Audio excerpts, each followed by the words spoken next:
This is the big mistake that marketing made, is it became a department and it defined itself by what it did.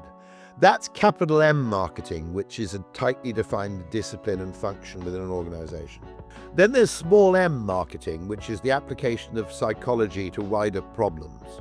Literally, the market for small m marketing is 100 times larger than the market for big M marketing, and yet we've sold ourselves on the basis of what we do and what we've done.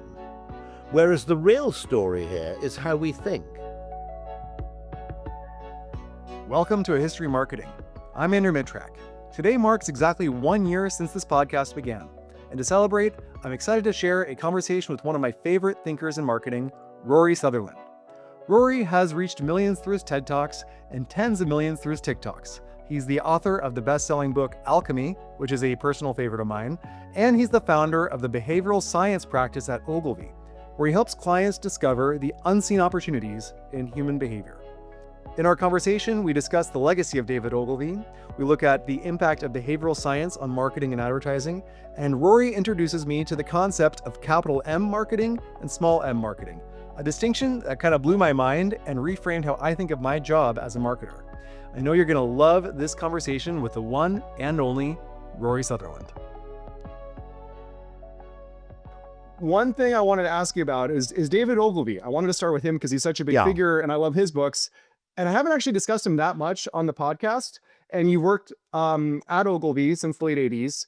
And I'm wondering if you have an element of David Ogilvy's success that you learned from working at Ogilvy that I wouldn't have learned from reading one of his books. So I only met him once, and I can date it more or less exactly because it was after the Eurostar opened, the train tunnel between France and the UK. And David was absolutely terrified of flying. In fact, in later life, he crossed the Atlantic by ship in preference to flying. He absolutely paranoid about flying. And I've met people who met him off flights, and he kind of emerged down the jetway as a kind of physical wreck, you know. So he was only really prepared in later life to travel to London after the train service opened. And consequently, I only met him the once. I knew his wife, later widow, quite well subsequently because we used to have Ogilvy events and WPP events, indeed, at the Chateau de Tufu, where he's in fact buried. And I mean, I think actually there's a part of his life as well where he will emerge actually even more interesting than he's believed to be at the moment, because part of his life, which was effectively with British intelligence in, I think, Washington, D.C. during World War II, when he worked with, for example, Ian Fleming and a few other people. Yeah, there's the book about this called The Irregulars. The Irregulars, which is, which I think I might have actually discussed this with the author.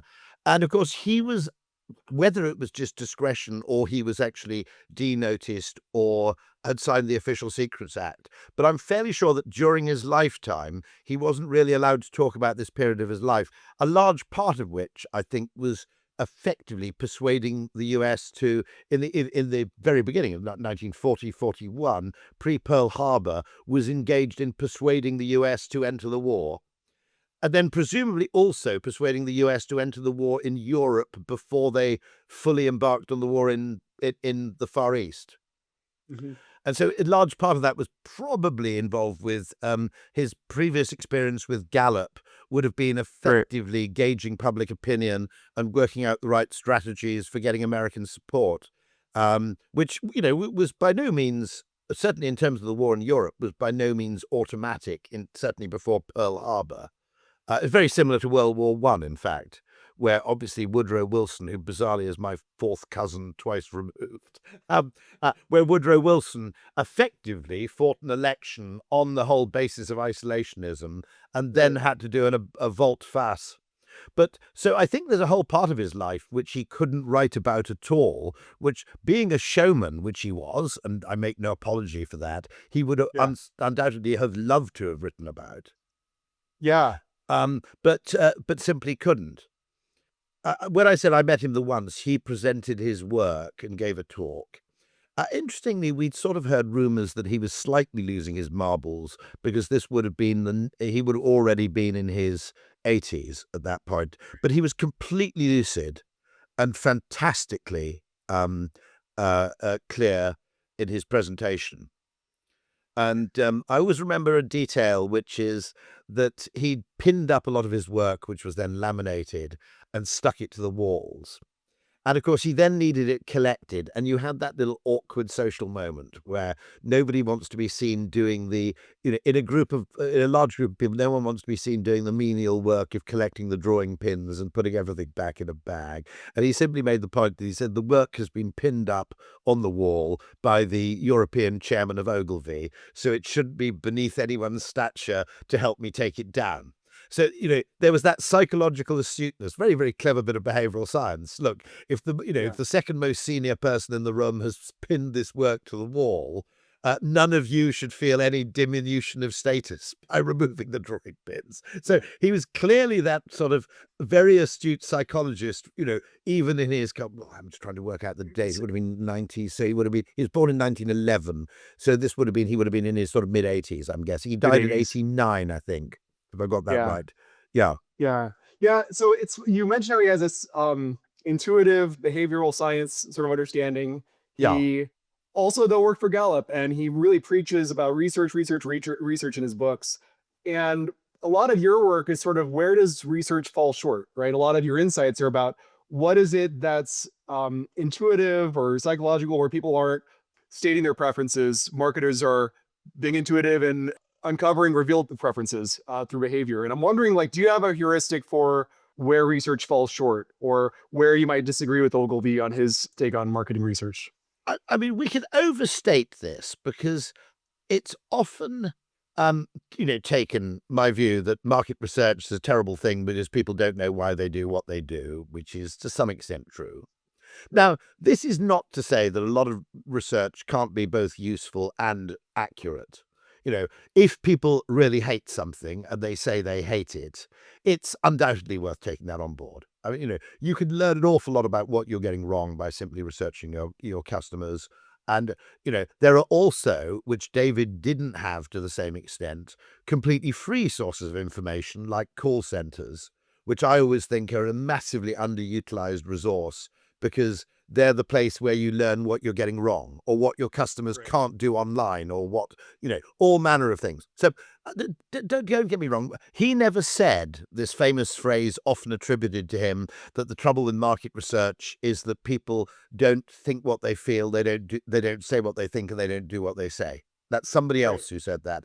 I don't think David would have said it because he was undoubtedly a research advocate, because he preferred the discipline of research to what he calls sort of random creative self-indulgence. It's funny because I want to pause in that line real quick, because it's in your book. It's in Alchemy, but you say in Alchemy that you don't think he ever said that, or you can't confirm whether he ever said that. So you found out that he did not say that, and because yeah, Certainly yeah, nobody, and several colleagues of mine have tried to find an accurate attribution. And yeah, I think if you go to something like Quote Investigator online, uh, it, it has been attributed to other people, possibly earlier yeah, than David.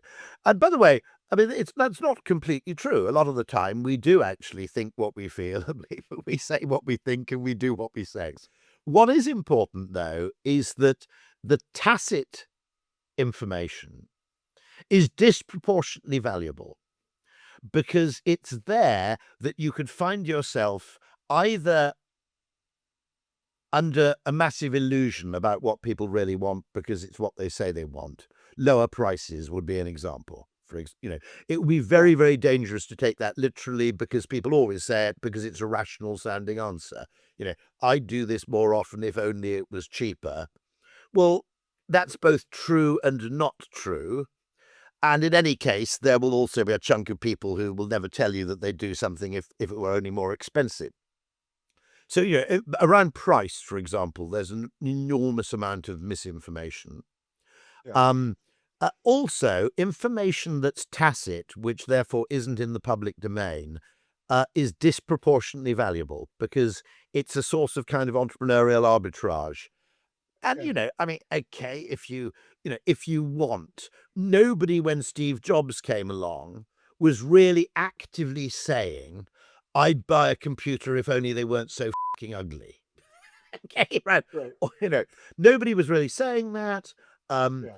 And so an awful lot of entrepreneurial activity involves a bet on something which is you assume to be felt but not said, because the things that are said are already in the public domain, and there's no competitive advantage to be gained. It's a bit like the stock market, okay? It's already priced in.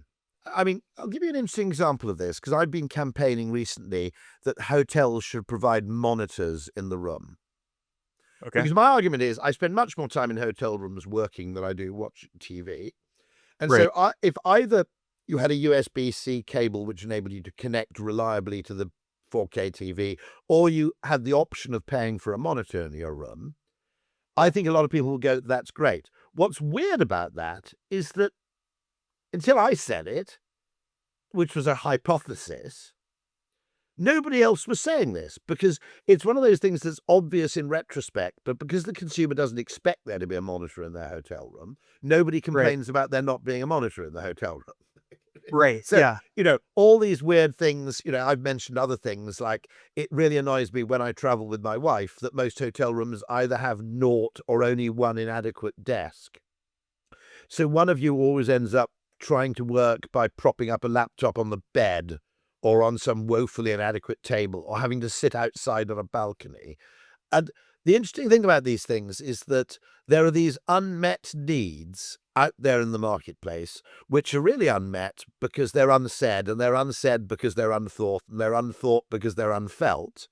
However, if you provide these things, my hunch is, and we can disprove this very easily by just charging 20 quid a night for a monitor and seeing what happens, it's very easy to test that hypothesis. Yeah. And so quite often, I think what we're trying to do is the Roger L. Martin is the real guru on this. What we're trying to do is use pre-existing data as the basis for making a decision. And the problem is pre-existing data is not representative. It's often completely wrong, or it's miscategorized, or it's misunderstood, or it's simply inaccurate. Yeah. And the proper way to do business is to develop a hypothesis, design an experiment to reliably test the hypothesis, perform the experiment, analyze the data to see whether it refutes or confirms what you believe, and then rinse and repeat, or Right. act on Yeah. then the information that's derived. But that starts with a hypothesis, which is an act of imagination. Right. And what we're trying to do, so David would argue completely, and I wouldn't disagree for a millisecond, that if the data you already have basically rubbishes a hypothesis, then that data is really valuable. Or if it likely confirms a hypothesis, then that data could be very valuable in helping you decide what to do next. What isn't a safe thing to do is this idea of kind of theory-free science, where you just rely on the data to tell you what to do. I have a wonderful story about this. Okay, so Okay. Yeah. on the basis, someone told me this very lunchtime, fantastic person who worked for the Times. That's the proper Times, not the New York Times.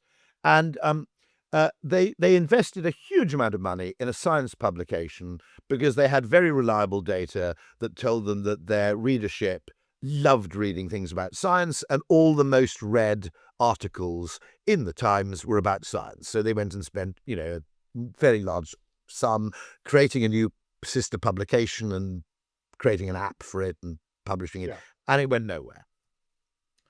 And it turned out, when they investigated it, that what had happened was that all articles about sex and relationships had been tagged as though they were effectively science articles, because nobody knew how to define them. So they defined them not as social science. I think they defined them as, as sort of human science or whatever it was. Right. And so all the articles like Sex in the Olympic Village, which was the most read article of 10 years, which was talking about sexual practices at the Beijing Olympics, were tagged as being science articles. Now, as my brilliant, effectively, my brilliant informant said, based on that information, we would have probably been better off launching a pornographic magazine than a science publication, because people are very interested in sex. Especially among Olympians. Yeah. And particularly Olympian sex is, of course, massively, you can imagine that's the most clickbaity, fantastic title you can imagine. By contrast, she said, we had a huge success launching a thing called Sun Bingo. And the simple insight was from a single journalist who said, as soon as they ban smoking in bingo halls, the demand for the online bingo is going to go sky high. Now, that was a single anecdotal hypothesis, which made them a fortune. Yeah. And so this idea, I think this is a product of defensive decision-making. And this is something which is also attributed to David, which he didn't say, but I'm sure he quoted a lot. It was, funnily enough, originally said by another Scotsman, which is people use statistics the way a drunk uses a lamppost for support rather than illumination. And I think what we've got to be very careful of is there's this massive tendency to go, if you start your presentation with "the data tells us," does it mean you're going to make a very good decision? No. It might help, but I mean, it does certainly. On the other hand, does it mean you can be absolved of any blame in the event that things go wrong? Yep, absolutely. You mentioned how David Ogilvy was a showman, and of course he was a showman. And we talked to Paul Feldwick about showmanship. That's a big topic of Paul Feldwick. We also talked about Claude Hopkins and his book Scientific Advertising. And there's this which Feldwick is less sympathetic to that book than I am, I think. Exactly. And that's because he comes from above the line advertising and I come from below the line advertising, even though we went to the same school. I want to get your reaction to this, though, because this is the thing about his reaction to Claude, why he sort of dismisses it partly is that the book is scientific advertising, and the book would be like, give facts about the product and don't be frivolous. But then you look at what Lord and Thomas did at this time, and they were doing big publicity stunts, like baking the largest cake in the world, which had nothing to do with the product, and they were doing showmanship, right? And using preaching on the one hand, facts and scientific advertising, and then doing very unscientific things. And in a way, it was sort of using science as a way to kind of sell your agency, because that's what your buyers want to hear. So he tells this wonderful story about Sonny Jim, which is the character that was used to promote Force. Right. And the bizarre thing is they went away from absolutely jingle-led entertainment in the US because Lord and Thomas, I think it was, told them they had to be more scientific and talk about the product. In the UK, the marketing department clearly went rogue. In my own childhood, we had and by the way, that was not just an advertising campaign, it was a branded merch campaign, because you could send off a certain number of box tops and £2.50 and have your own cuddly Sonny Jim, who was a weird kind of 18th century roue character. Yeah. Whose sunny disposition came from eating large quantities of the product, presumably. Right. And he makes the point that the brand absolutely succeeded in the UK, where it continued with its entertainment-based, jingle-led platform, whereas the imposition of scientific advertising in the US was something of a catastrophe for the business. So it ended up being one of those weird things which survived much better in the UK with what you might call a looser advertising regime than in the US. Now, Claude Hopkins, a lot of what he says is absolutely true for bottom of the funnel advertising. Yeah. Direct response. Which is before someone can send off a coupon. Okay, it's very boring, to say this, but allow 14 days for delivery, telling people when to expect their product. In many cases, someone can't actually buy a product without, they can't buy a car without knowing how big it is, because they need to know whether it fits in their garage. So at the point of final irreversible commitment, there is a whole load of factual stuff, and I don't apologize for this. And by the way, I don't think internet advertising is always very good at it. I think often a lot of online advertising seems to fall between two stools, and that it's neither entertaining nor informative. It's just transactional. Right.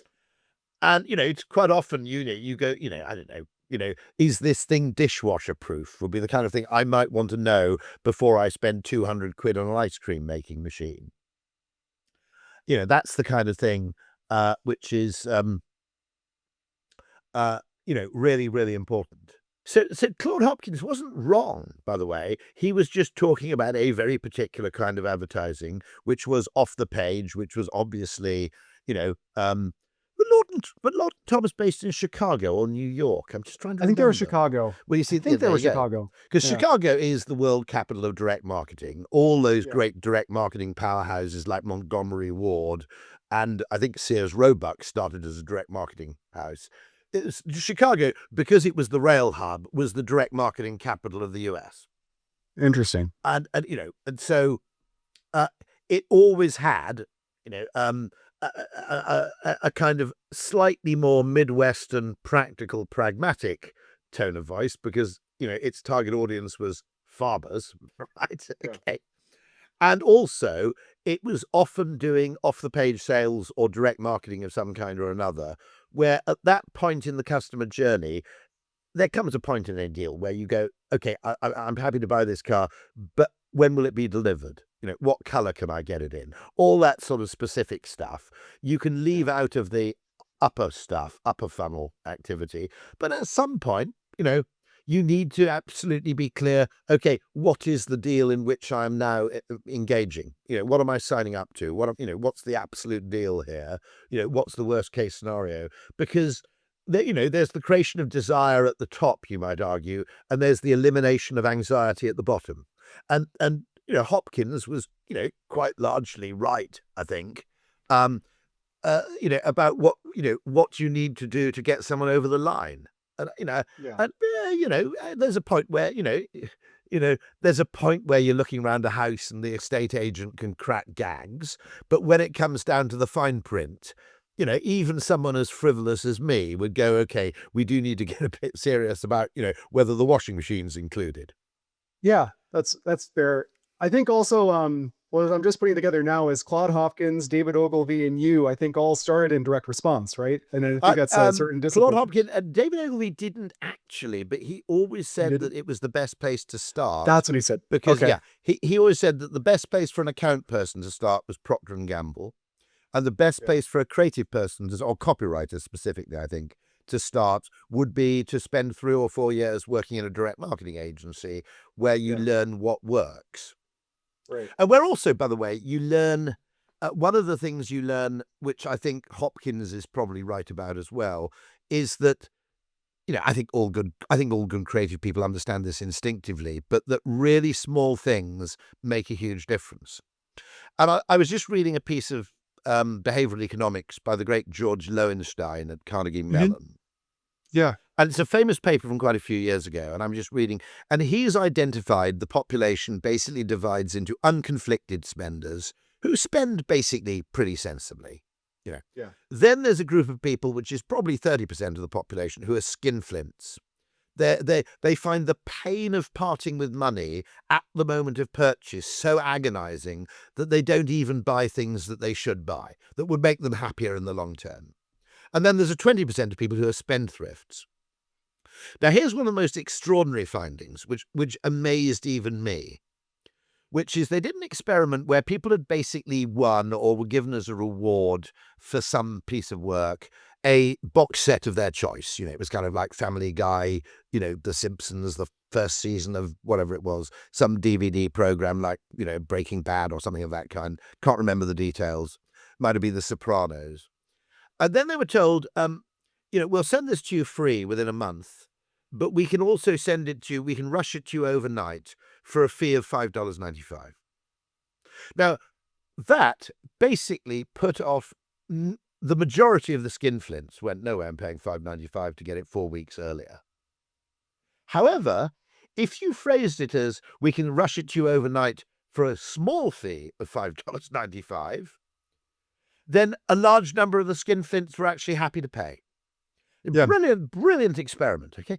I mean, to an economist, okay, an economist would be pained by that because $5.95 to them is $5.95. But if you refer to it as a small fee, then mean people go, okay, it was only $5.95. If you say a fee of $5.95, well, I'm not paying that.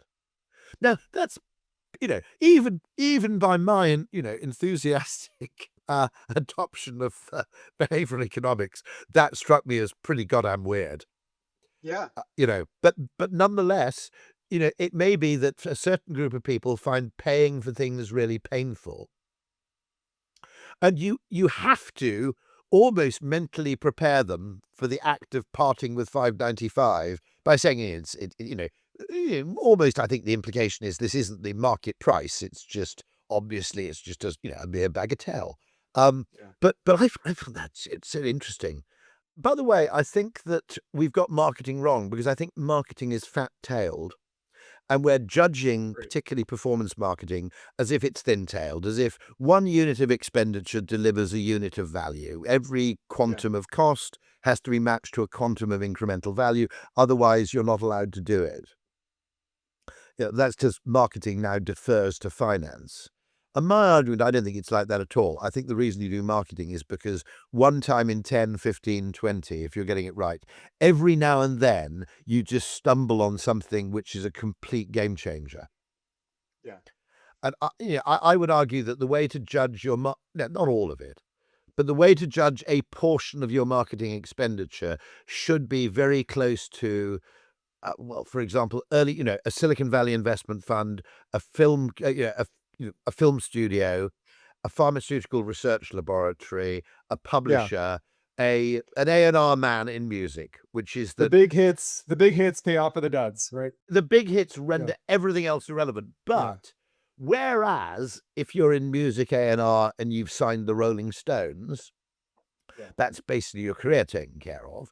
In marketing, if you do the equivalent thing and you sign the Rolling Stones, well, you just get to work for another 6 months, and then the credit for all subsequent revenue emerging from that breakthrough goes to somebody else. It's just swallowed into the balance sheet under the line revenue.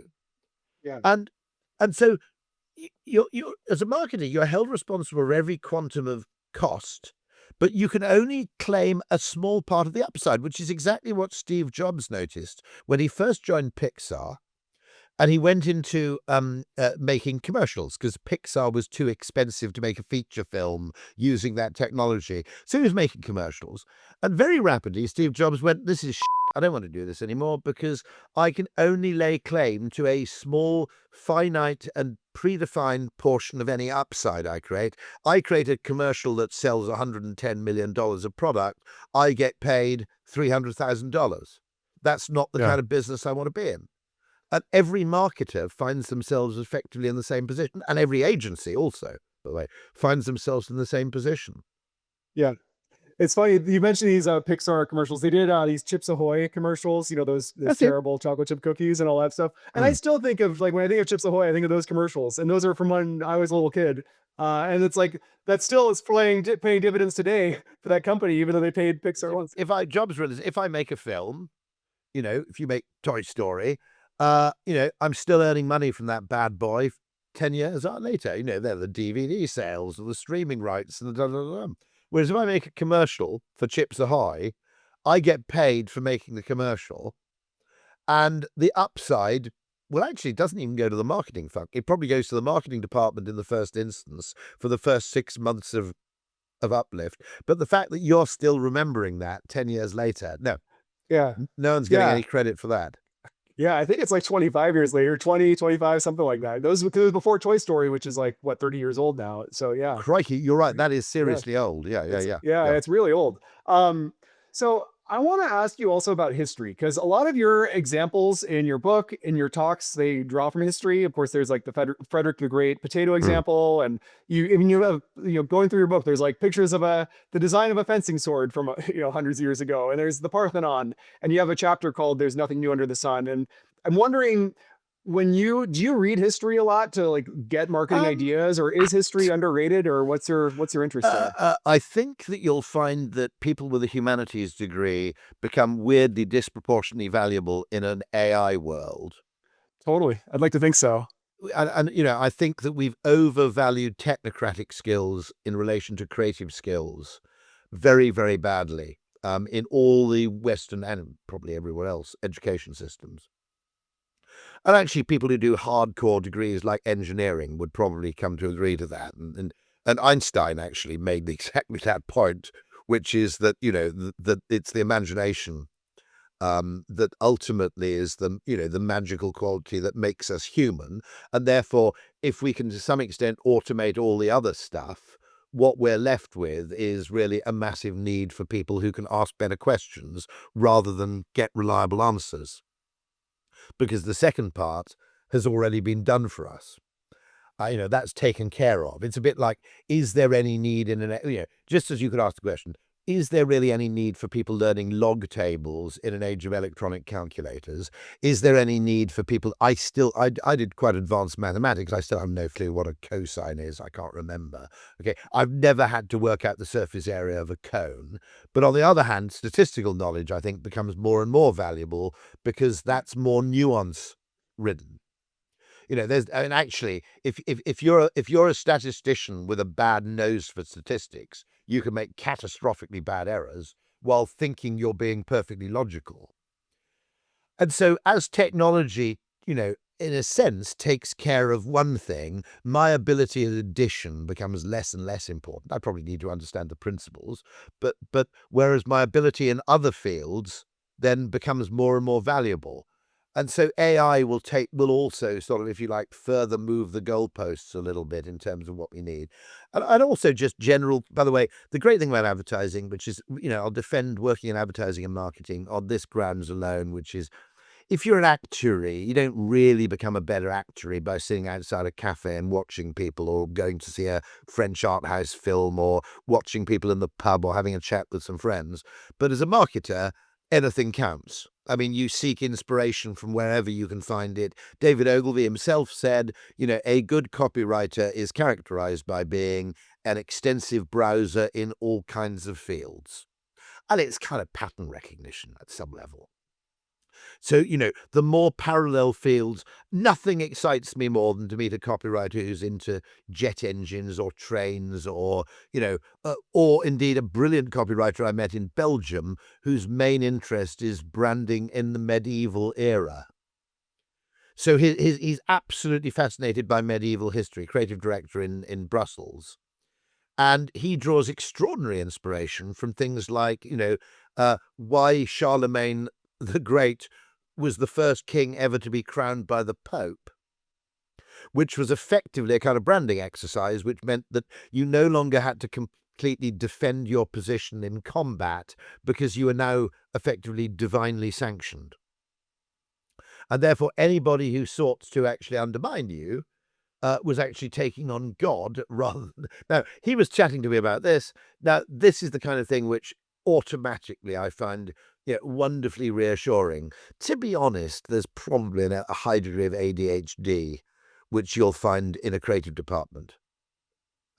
Because, funnily enough, being distracted... I mean, of course, we mustn't mischaracterize ADHD. It also makes possible extraordinary feats of concentration. But the capacity to be easily distracted is, to some extent, in that job, it's a feature, not a bug. It's more virtue than vice, I would argue. And people find creative people frustrating for all kinds of reasons. They tend to miss deadlines, or more characteristically, they start work late because they're waiting to get lucky, or they're waiting for inspiration, or they change the subject, or they obsess about something which seems completely irrelevant. E.g., David Ogilvy is writing an ad. The Rolls-Royce engineers hated that ad because they'd spent a whole load of time improving the drivetrain and the suspension, and David was writing about the clock. Yeah, the electric clock that's quiet. I was saying a similar thing, which is my 21st century equivalent of the Rolls-Royce. 60 miles an hour, the loudest thing in the new Rolls-Royce is the ticking of the electric clock. Where I was talking to a bunch of people involved in climate change awareness, and particularly the transition to electric cars. I said, you can talk about efficiency till the cows come home, but the best ad for... I don't know, have you gone electric in your car? I am not in Are my you still car, running but on dinosaur juice? No. I know I'm on dinosaur juice. You're on dinosaur juice. Yeah. It drives, by the way, petrol heads absolutely insane when you call it dinosaur juice. But I said the best ad I got from my electric car happened when it snowed, and I drove about 100 miles, and when I arrived, there was still snow on the hood of the car. Now, in any petrol car, now that's an ad for the inefficiency of an electric car in a way that humans appreciate it, because there's zero waste heat. I mean, I was astonished myself, because every time you drive anywhere, you've got snow on the hood of the car, and You drive for 10, 15, 20 miles, the heat from the engine melts it slides off, it melts, it liquefies, whatever. And then I found myself in a car park, and you look at the car park, and all the electric cars still have snow on the hood, and all the petrol cars, it's all melted. And that's a wonderful ad for the extraordinary energy efficiency of the electric motor. But it's an ad translated into human perception rather than scientific notation. Something that really resonates with me is this interdisciplinary thinking you bring. You call it alchemy in the book, and really there's psychology, there's economics, there's design, salesmanship, showmanship, culture, history, of course. And something about my podcast, A History of Marketing, people say, "Oh, that sounds really niche." It's like, well, marketing is kind of everything. It's kind of all these things, and everything that happened before this moment is history. And I'm wondering if you kind of also align with that. This is the big mistake that marketing made, is it became a department. And it defined itself by what it did. And so people think of marketing as crayons, or it's the colouring in department, it's often called, or it performs services like producing marcons or brochures or hosting exhibitions or doing PR. That's capital M marketing, which is a tightly defined discipline and function within an organisation. Then there's small m marketing, which is the application of psychology to wider problems. Which literally, the market for small m marketing is 100 times larger than the market for big M marketing, and yet we've sold ourselves both as marketers and as agencies. And this is why I became accidentally famous. I keep telling people this. I said, the reason I became, and I mean accidentally famous, it wasn't my own strategic genius or insight that led to this. It was simply that I ended up giving a load of talks to people who didn't work in marketing, which marketers don't normally do. When marketers talk to people who don't work in marketing, they immediately adopt the language of finance, which is defensive. It's the worst possible, I think, way in which to actually communicate the value of marketing, which is to say, honestly, some of this stuff actually works. Look, we spent X and we got Y. And it's a completely subordinated view of selling your discipline.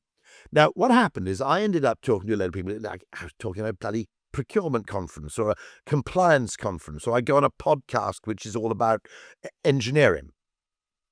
And pretty quickly I go, well, there's no point about talking about ads incessantly. I'd show a couple of ads because they're funny and illuminating and illustrate a point. But, if I just become a how to make an ad person, these people are 99% of these people are never going to have to make an ad in their life, and I become irrelevant and they won't ask me back.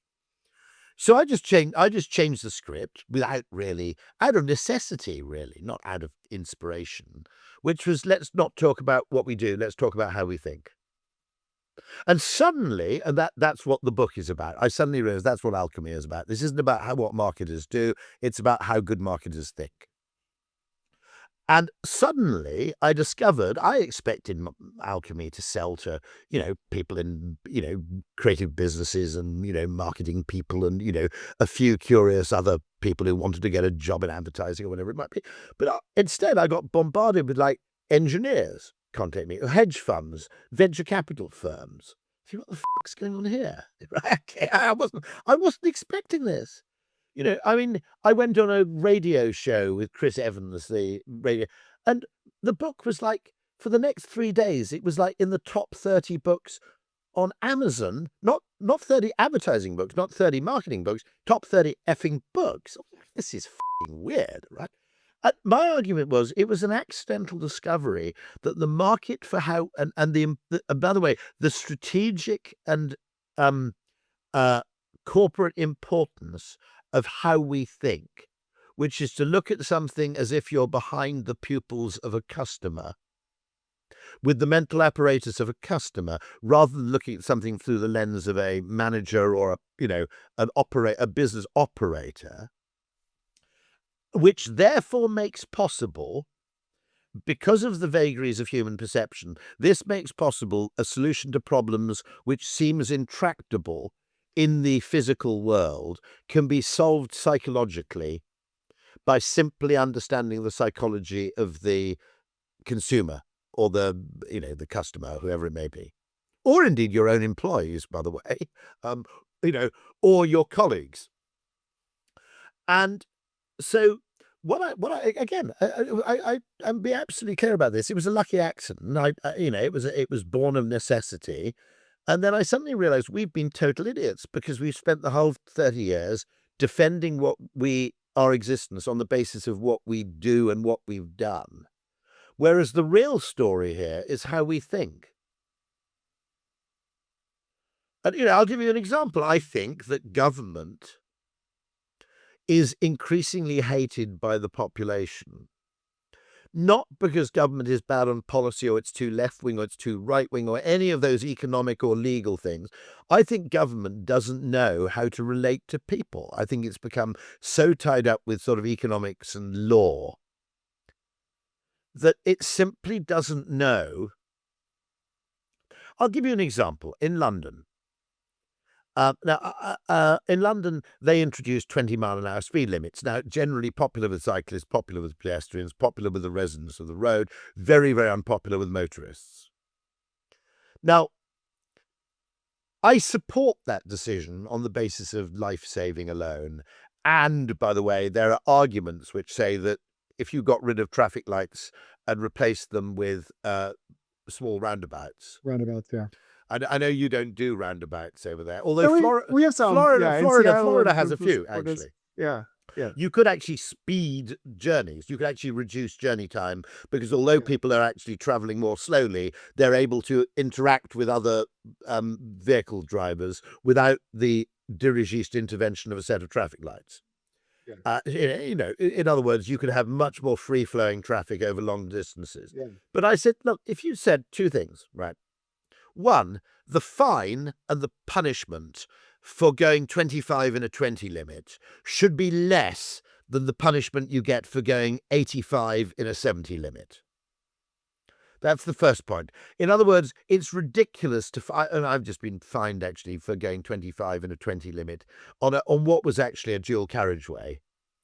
Now, if you said to me, okay, because it's only 25 and because it's in a 20 limit, you pay 2 penalty points rather than 3, and the fine's 50 quid rather than 90. What the consumer will go, okay, you're still meeting me halfway. You're being reasonable. Right. Okay. The second thing I would have said is we're going to introduce these 20 limits, but we're going to get rid of speed bumps. Yeah. Because, okay, look, Mr. Resident, you've already got your 20 limit. The cars are driving past safely. There's 20 limits being enforced. Don't make people drive over f***ing obstacles as well. Okay. Now, if you'd done this quid pro quo, consumers aren't so bothered by the size of the quid and the size of the quo, as long as there is a quid for the quo. Right. If you just impose a rule with no concession made anywhere else, I think for entirely understandable evolutionary psychology reasons, people view that as being demeaning. Nobody in a free market business would ever conceive of approaching someone with a deal in which the counterparty was only a loser. They might try a deal where you get not very much in return for quite a lot. They might try that on, but no one would try on a deal where you go, you give me this and I give you f*** all. Right? Yeah. I mean, even to the point where if you make a donation to charity, they give you a little sticker. Okay. Right. You get something. You get something. The signal. Yeah. I get a bit of signaling value, and I don't get bothered by other charity people because I'm wearing the sticker. So yeah, and yet government is basically institutionally autistic. In other words, it just imposes things that it decides optimal without considering the emotional effect on the person who's disadvantaged by the legislation or by the policy. It's completely unlike every other form of transaction that exists between humans on the planet. It's like Domino's Pizza going, pay us some money and we won't shit in your pizza. It's kind of like, what the fuck? Right? That's not a deal. That's basically an imposition. Okay, right? Yeah. Okay, Domino's, oh yeah, okay, yeah, I'll have the express delivery. Pay us £5 and we won't shit on it, right? That's basically how government behaves. And then they go, nobody likes us. And by the way, I don't totally blame politicians. I think politicians who are elected have quite a good eye for, and actually are quite instinctive marketers in many ways. And some of them are certainly. I think it's probably the bureaucracy with which they're dealing with, which is institutionally autistic. That would be quite fun to do as an experiment. That would be really good fun to do as an experiment. Yeah, pay us £5 and we won't in your pizza. Sometimes I feel that way when I'm offered a tip on a thing, because everything offers a tip now, and I kind of think, oh gosh, if I don't put the tip in, what's going to happen, right? By the way, I'm unusual for a Brit. In many settings, I'm pro tipping because I think it does provide an incentive to provide better levels of service and da-di-da-di-da. And it also gives you a discretionary amount with which you can provide sort of financial feedback and so on. And obviously, for reasons of total self-interest, I like to tip in places where I'm a regular because I don't want to be known as stingy Rory, So, there are rational reasons. But in the US, I kind of go, like coffee shops. This is getting a bit weird. Yeah, Okay, it's kind of like I'm not the guy in Reservoir Dogs.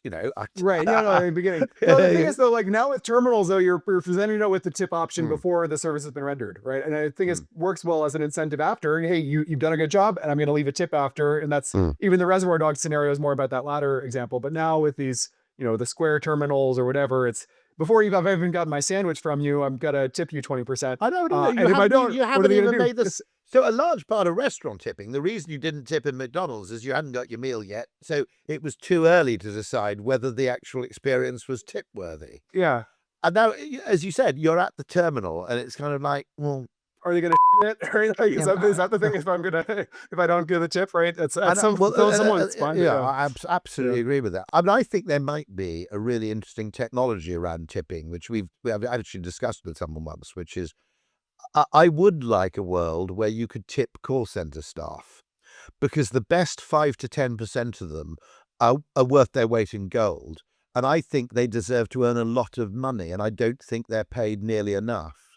And so there are areas where I'd like a mechanism also where this is my idea that you actually have a load of cards with a QR code on them and you basically hand them the card, which is for an indeterminate amount. And then when you finally check out of the hotel, you can basically apportion a reasonable amount of tipping to everybody in proportion to the value they've delivered in the course of your stay, rather than tipping the doorman when you arrive on the fear that, they'll treat you like shit if they, and it also encourages perverse behaviors like that business of insisting on taking your luggage up to your room.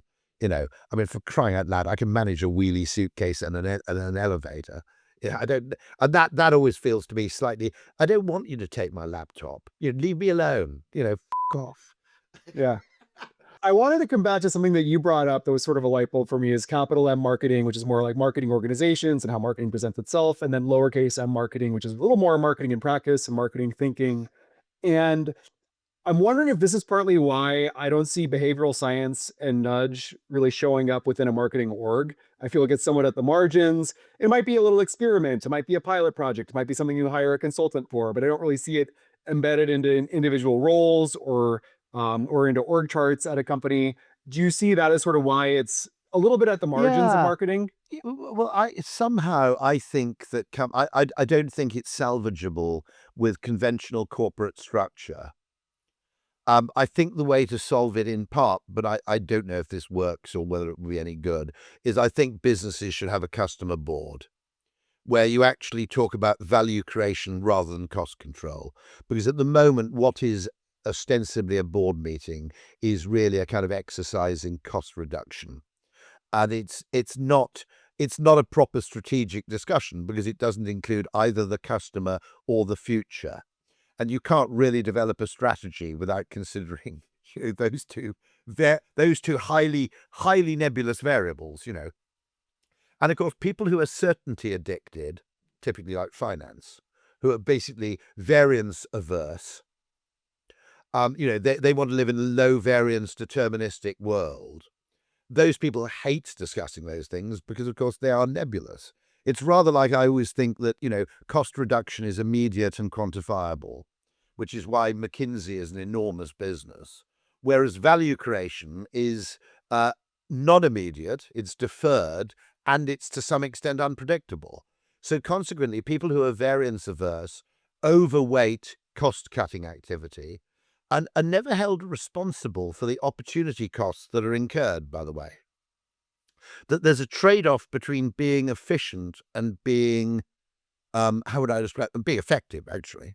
There's a trade-off between being short-term stingy and long-term rich. There are all these kind of trade-offs going on.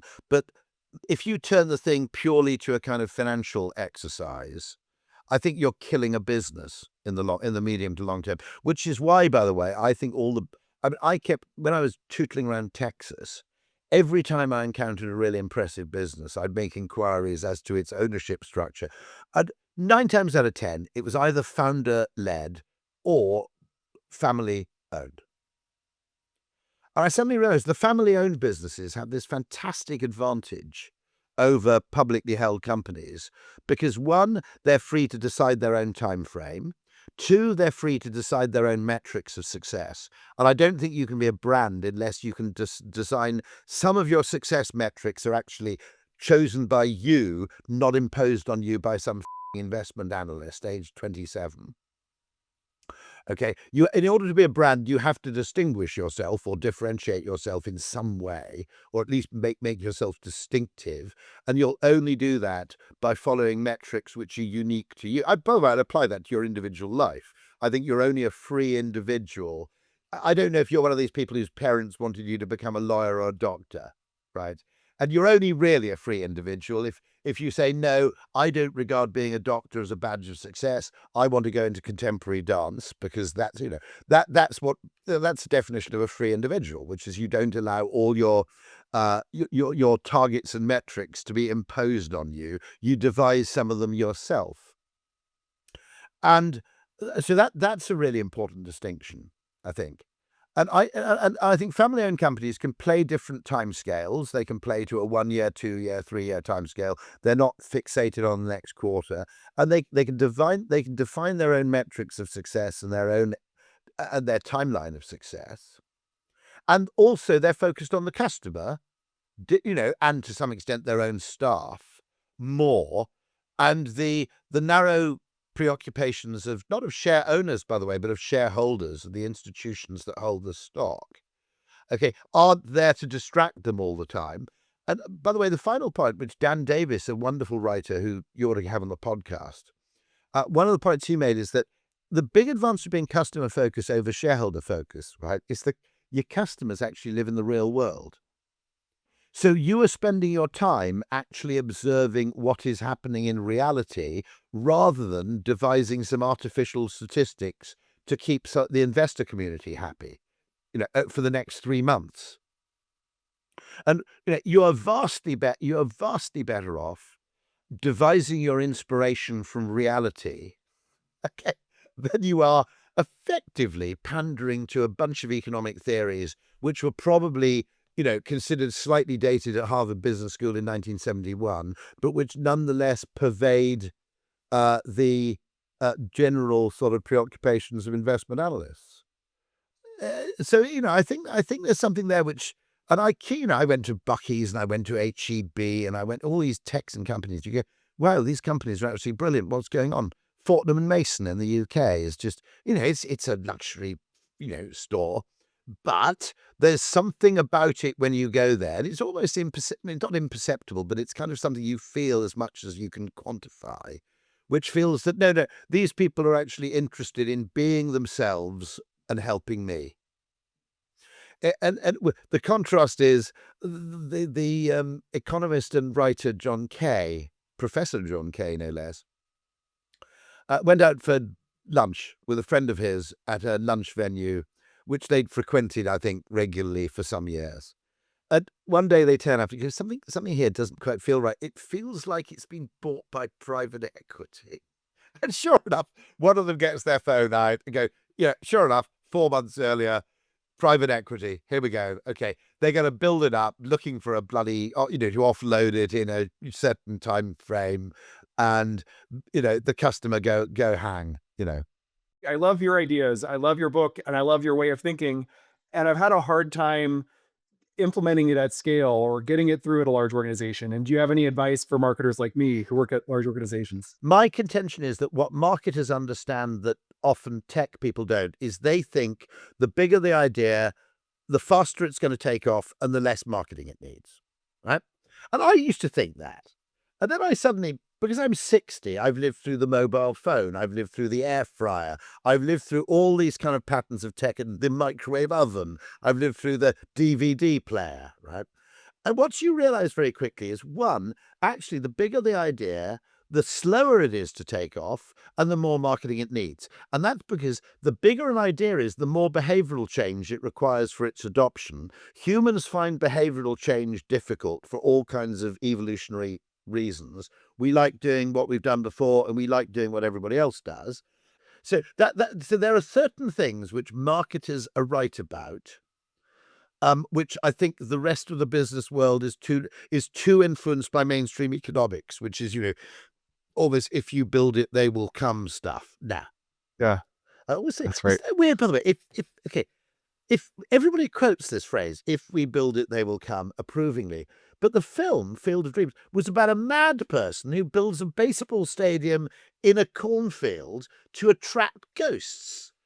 It's not Yeah, really the basis for for a business phrase. wisdom, is it? I mean, I thought his business plan was terrible. I mean, what was I mean, what, you probably had a catchment area of 27 people and you're in the middle of bloody nowhere, not where you build a baseball stadium generally. It's an odd one where I think the quote is probably bigger than the movie at this point. Exactly. Yes. Yeah. Rory Sutherland, it's so great to speak with you. I really enjoyed it. I love all of your work, all of your books, all of your podcast appearances and talks. Is there anything that I could point listeners to? I mean, you're so many places. Where do you point people to? Oh, gosh. There are a few books recently. Gary Hamel's book, Humanocracy, I'm going to plug. I like plugging, really interesting book. I'm probably about 3 years late with that book, by the way. It's quite old. Dan Davis and his book, The Unaccountability Machine. Now, Dan makes a really interesting point, which is not a bad point at which to end, which is, he said, a business is an artificial intelligence. Once you create a structure for decision making, you have created an artificial intelligence, which is not the same as natural intelligence within possibly certainly an individual human brain. It's fundamentally artificial, because you've done all these things where you've defined things and you've categorized things and you've tagged things and so forth, and it's consequently collective decision making is artificial, and yet almost no thought is given to how those information flows are designed. In particular, Dan's book is called The Unaccountability Machine because the primary motivation of people within an institution is actually career insurance and risk mitigation, reputational risk mitigation, not the success of the organization. And to prevent that, you need to design decision making very carefully. You need to have reasonable symmetry of upside and downside, reward and punishment. And we've often created organizations where if you make a small mistake, you get fired. If you come up with $1 billion idea, you get a pat on the back and possibly a promotion in 2 years' time.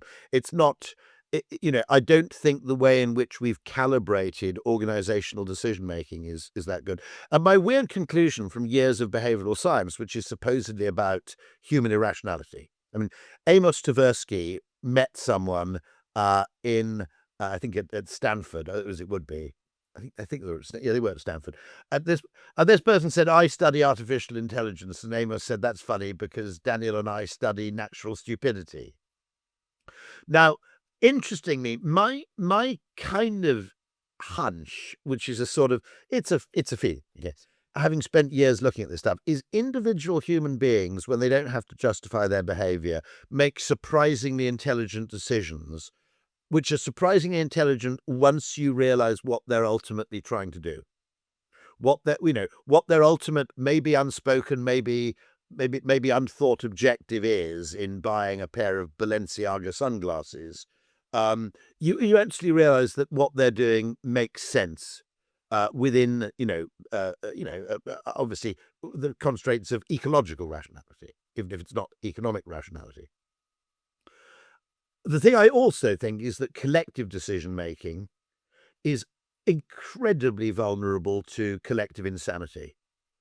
Um, We've allowed, for example, I don't know how this has happened, but we've allowed HR and finance to have the right of veto over almost any form of business activity. I don't know how this has happened. It's because I've talked to people and it seems to be universal in all organizations.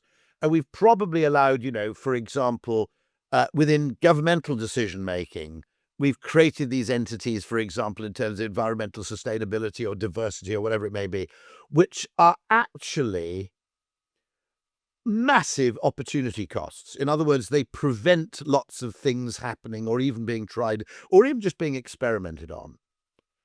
And we've allowed this to happen, and no one really is speaking up. And there's another brilliant guy called Philip K. Howard, who's written a book about can do. And fundamentally, we need to get back to the idea of business as a discovery mechanism, not business as an efficiency mechanism. And the efficiency tail has been allowed to wag the discovery dog. That's a terrible analogy, and it's an awful place on which to end. But ultimately, the solution to these things has to lie at, how we design institutional decision-making better. And my hunch is that AI, okay, this is a kind of gag, right? But it's nonetheless telling, because what happens with all these people in finance and HR and everything else, and IT, they never downsize themselves. There is no way of measuring how efficient they are or what contribution they make to the organization. And yet they are deeply involved in assessing the efficiency of people doing the real work, often frontline service workers who aren't even that well paid. Right?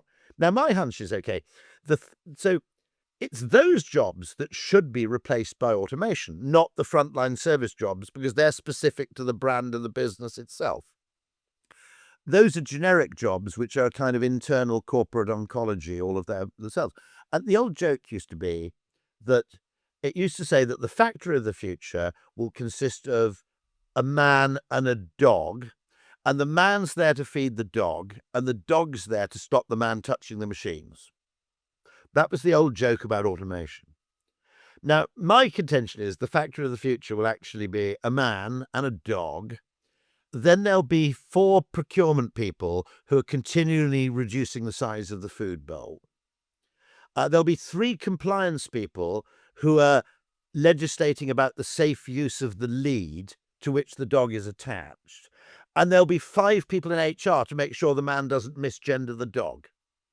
And I don't know how we've allowed this to happen in organizations, but it's what I call Soviet-style capitalism. It's a kind of command and control mechanism where almost the internal political, what you might call ideological purity of the activity is more important than the value of the activity. How the we allowed this to happen, I don't know. And what caused it, I don't know. But until we do something about it, I mean, is history just a big sequence of overcorrections? Is what I wonder. Is that, are we just continuously doomed to be swinging too far in one direction versus the other? Is this even even correctable? I don't know. Right, exactly. Yeah. By the way, a separate talk I'd love to give one day is I don't understand why we're talking so much about AI relative to the importance of, Google Meet, right? Because video conferencing is an enormously important technology because it makes physical co-location unnecessary to a discussion. It massively reduces the costs of interaction. It means, for example, that your staff could move not to a low tax jurisdiction, but a low rent jurisdiction, which would be far better off for them. Actually, being able to move to affordable housing would make a bigger difference than a 10% cut in the rate of income tax in some cases. Now, what everybody's doing is this stupid thing where they compare like with like. Now, let's just to take an analogy with electric cars. The reason I support electric cars is not because electric cars are better than petrol cars in 2025, although they are. Okay, I think they are better, but we can debate all that. I mean, I'm totally happy to have people go, I go on a skiing holiday once a year and there's no way I get 600 miles, Okay, I buy all that. But the real reason to support electric cars is that in 20 years' time, electric cars technology could spawn 100 meaningful innovations, and internal combustion engine technology won't do that because it's run out of road. Now, what we're doing with video conferencing versus physical meetings, which, by the way, is another form of transportation, if you think about it, okay, laterally, is we're saying, is a video meeting better than a conventional meeting? Maybe it isn't quite as good. I don't generally want to smell our clients. I'm perfectly happy just to talk to them face to face. But no, there are a whole load of, there are a whole load of incidental conversations and serendipity in the workplace. I buy all that stuff, right? But the point is that video conferencing in 5, 10, 15 years' time, if you reorganize your organization around it, has the potential to be transformative, whereas insisting on physical location does not have the potential to be transformative because we've been doing it for 100 years and we're not going to get any better at it. So it's like evolutionary potential, effectively. That's the way to look at those two things, not side-by-side comparison on the now. It's what offers you the biggest optionality and opportunity to innovate, not what is better right now. And in the case of the internal combustion engine, not that much opportunity. Electric vehicles, you've got electric scooters, cargo bikes, you'll have micro-mobility, you'll have driverless cars, you'll have all this stuff, none of which could happen with a gasoline engine. Yeah. And so we should be optimizing for optionality, not optimality. Don't look at short-term optimality, look at long-term optionality. The what you might call the adjacent possible is much, much bigger for video conferencing than it is for everybody in the office in a bloody expensive bit of real estate.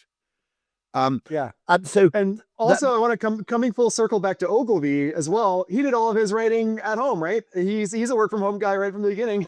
So right from the beginning, there are certain things you cannot do in an open plan office.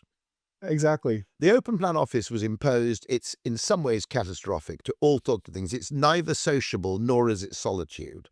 So, I think to work well, you need sociability and solitude. You want a pub and a library. Exactly. But actually what we get is something which isn't a pub and it isn't a library. It's just this sort of weird hinterland sort of thing. Yeah. It's a no man's land sort of DMZ useless zone in between the two possible spaces. And so my argument is, look, I think what will happen is that if you're McKinsey, say, 20 people internationally can form a consulting firm with the ability to draw on the 200 people in the world who know more about a subject than anybody else on the planet, and they're going to outcompete you because they've got an access to talent that you haven't got because you're insisting everybody has to be based here and commute into a stupid building 5 days a week. And so the point is, you've got to look at what the technology makes possible ultimately, not what it does right now. And that's why I find it weird that, we've effectively invented teleportation and no one's talking about it. Yeah, we take it for granted. And that's just because the technology was old. But all really important technology takes ages to reach its level of full adoption. The fact that the technology is old means we don't talk about it because it does make us look very cool. But I mean, the fax machine was 100 years old before it reached sort of 5% penetration. Well, this has been great. I'm going to check out Humanocracy, the Unaccountability Machine, and your future talks on teleportation and AI and everything. So, Rory, I could talk with you for hours. This is a real pleasure to speak with you and meet you. So, thanks so much for your time. It's been an absolute joy. Paul recommended you very, very highly, Paul Feldwick. Good name check. So let's also mention, if he was too modest, all of his books, including Why Does the Peddler Sing, are absolutely astonishing. Yes. They're tour de force. Excellent books. And anybody who enjoyed this conversation, enjoys your work, would also certainly enjoy Paul Feldwick's work because it's excellent. Oh, absolutely. Yeah. A History of Marketing is researched and edited by me, Andrew Mitrak. If you'd like new episodes delivered right to your inbox, visit marketinghistory.org. There you can also find transcripts of every conversation, including helpful links, images, videos, and other blogs about marketing history. You can send me an email at hello@marketinghistory.org. This podcast is a passion project of mine, and I have zero interest in monetizing it. But if you'd like to support A History of Marketing, consider leaving a review on your favorite podcasting app. Or better yet, tell a friend about the show. Thanks for listening.